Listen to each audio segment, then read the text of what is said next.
Okay, let's check out the machine. Oh, Roxanne, what are you doing? Just drying my hair before I go out. You're drying your hair Yeah. using the hot air from the Bitcoin machine. Yeah, and it's actually dry now. Touch it. Wow, look at that. That's very efficient. Yep. Good job. Hi guys, and welcome to How Much Bitcoin channel. Today we're going to review the Antminer 7-LN. This is an older Bitcoin miner, but we're going to be a little bit creative and see what we can do with it. And basically it has a power supply built in. That's why I really like this Antminer, because it's pretty much hassle-free. It comes with all the cables already connected, as you can see. Everything is already set up. All you have to do is just plug in a power and plug in a network cable right here, and that's it. So I'm gonna basically do a setup online to show you how to set it up, which is very easy. Buying this machine cost about, I would say $500 to $600 max. Online, maybe on eBay, on Amazon, you can find them used. And very reliable machine and very quiet compared to other Antminers. I don't know if you saw, but the original Antminer S7, very loud.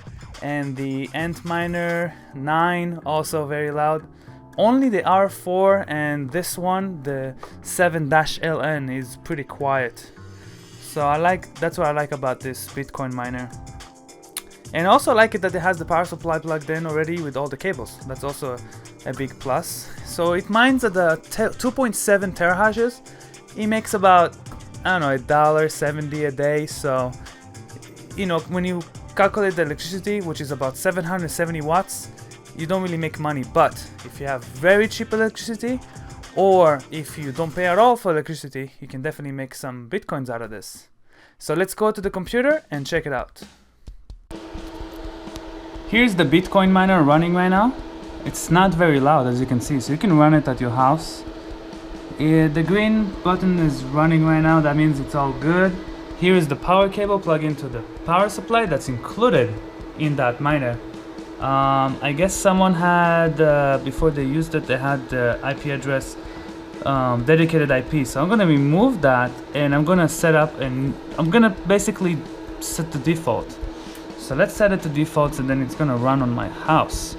So I'm gonna go ahead and click that with something. 10 seconds. Okay, that's a good sign. It means it's gonna restart. So it's plugged in with a network cable right here. I have power over Ethernet here, and the power for the power supply. Now this is where the air comes in.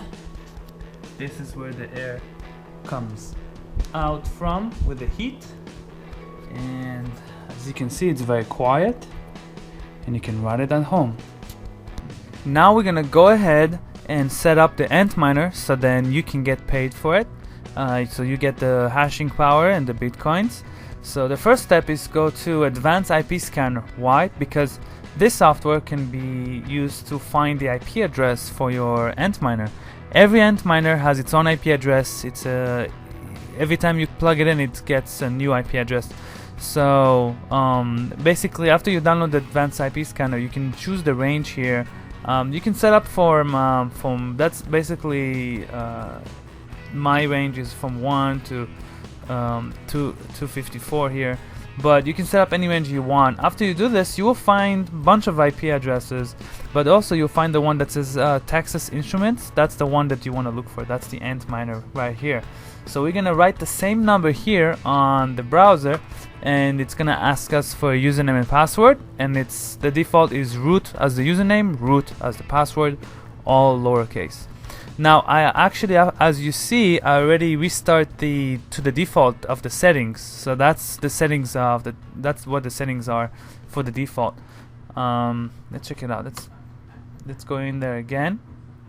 Now if you go to miner configuration, those are the default settings here. The Antminer default pool information. We're gonna change that to our pool information, and I'm gonna go to antpool.com. That's the pool I'm using, and we're gonna copy paste everything here, and you're gonna write your name here. It can be write your pool name here, and then password doesn't mean anything, you don't have to put it.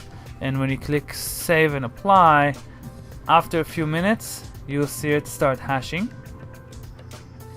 Okay, so after we have changed the name and changed the pool addresses, now we're live and we are hashing. Now as you can see, it takes a couple of minutes to get a steady hash, but we'll get about 2.7 gigahashes right here as the average eventually. Temperatures are pretty low. You can go up to like 70 if you're really in a hot place. The lower this is, the better it is.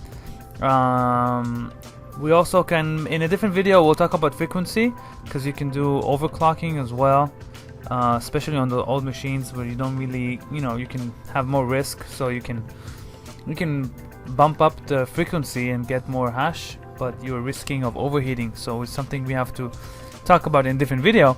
But as you can see, it's hashing pretty nicely. It's getting up there to 2.7 gigahashes right here, and we are at about 47, 48 temperature. That's Celsius right here, and everything seems to be great. Yeah, that's it. So don't forget to hit that like button and subscribe to see more videos. Your subscription, when you do it, it really helps, because then one day I'll be able to go around the world and interview people who do Bitcoins and show you guys, that's my goal basically, to go around the world, interview people, show what people use it, and expand our knowledge in Bitcoins and share it to others. So yeah, so go ahead and leave a comment if you have any questions. Have a great day and see you guys soon. Bye bye.